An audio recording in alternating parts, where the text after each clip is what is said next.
Welcome back to my YouTube channel. In this video, I'm going to talk about how to audit your current season as a young person. You are between the ages of 18 to 20 years. Then this video is for you. What do you need to do to audit the current season of your life? You have a lot of things happening for you. You have skills that you've learned. You have your degree. You have life happening basically, and you discovering yourself. So how do you audit your current season? First, you need to accept. Yes, you need to accept what is around you first. You need to. It's not as if you are being complacent or just be realistic. And I know we use the word be realistic when people want you to dim your light or dim your shine. But in this aspect now, just accept what is around you. Things that you have access to, things that you don't have access to, things that you can control, things that you cannot control, right? Let's accept what is around you. Let's see what is working and what is not. So this thing I have access to. I have a good phone. I don't have a good phone. I have access to internet. You can watch this video. That's a leverage in one way or the other. So you're gonna see all of that. Then we'll now go to things that has to do with your area of strength. Your area of strength, the advantage that you have, quote and unquote.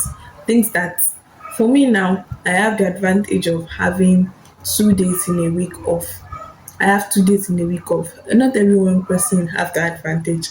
Not every young person have that advantage. So just know what you have around you. Just be honest with yourself.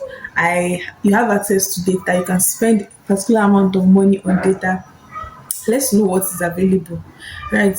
You if you want to get something done, you know what you can do to get it done. But when it now comes to the aspect of your goals, you start making excuses. If you are the type of that person that start making excuses when it comes to you investing in something that has to do with your goals. Let me tell you something from my own experience. I noticed I spent a lot of time on Instagram, and it's because I have data. I have data to spend time on Instagram. Someone that doesn't have data as I do, the person would not spend a lot of time on Instagram and all of that.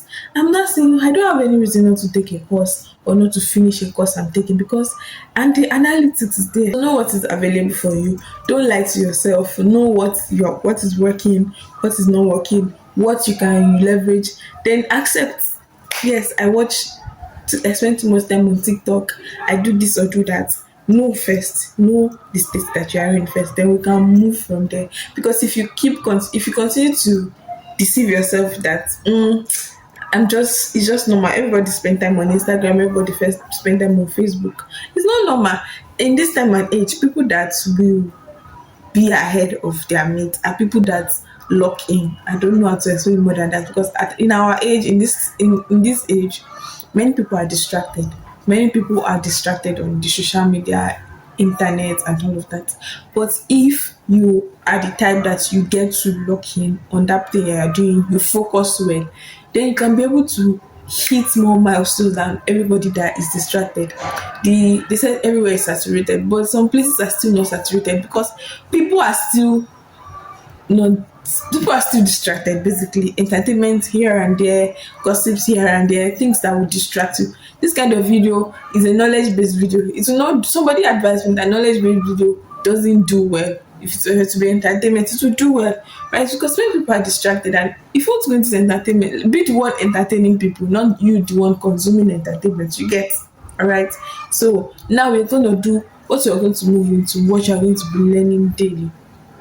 You need to have something that you're learning daily. Learning has to be continuous for you as a young person. You can't just remain that way, the way you are, and say you want to remain the same.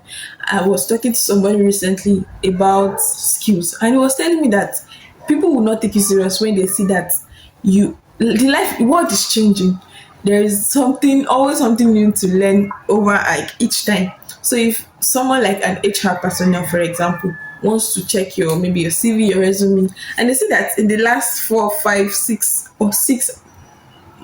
months, 1 year, and you've not taken any course, you've not developed yourself, you've not sharpened your skills, then they will not take you serious. It is important that you learn.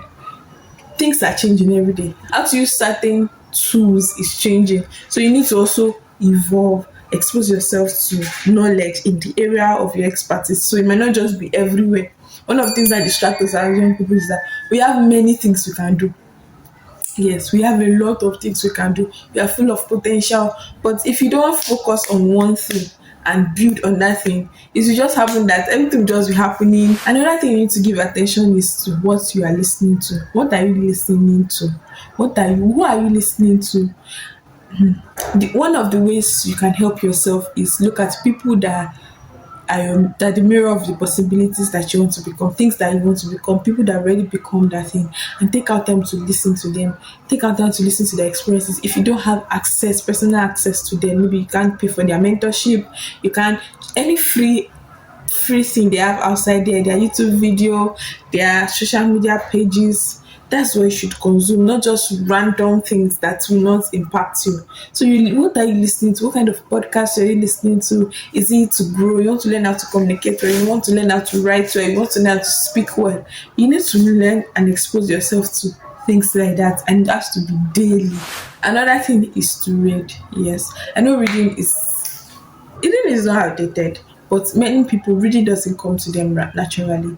Read, even if it's Bible, read. Even if it's Bible, read something. You have to read because readers are leaders. It sounds cliche, but it's actually important that you read. When you read, you'll be able to enter into the mind. Just the way you listen to somebody, you're able to know their thought process. And most people that write books that do it because they've done well, they've succeeded, they've seen patterns that work, and that you are into sales, you are into business, and you don't read, you don't listen to podcasts about business, you don't consume the right things, right? But make sure you expose yourself to knowledge and tangible information. The last thing I will share before I go is don't panic. Don't panic. Don't panic. I will hold your hand while I say this again. Don't panic. Because in your twenties, you would want to panic. There's the tendency of panicking that this thing I'm doing isn't working. Is it what I'm supposed to be doing? Don't panic. Alright? Don't panic. Just calm down. Give yourself to growth. Check what you are doing. This thing I'm doing, is it working? If it's not working, then you can move. You can pivot. You can say, okay, this thing is not serving the way it would have served. Then you can move to another thing that, but still stay. Have a staying power with. Ask God for direction and move. Yes, when you ask for God for direction, it might not necessarily tell you do this, do that, do, but in all labor there is profit, right? So don't panic. Just calm down. Do what you're supposed to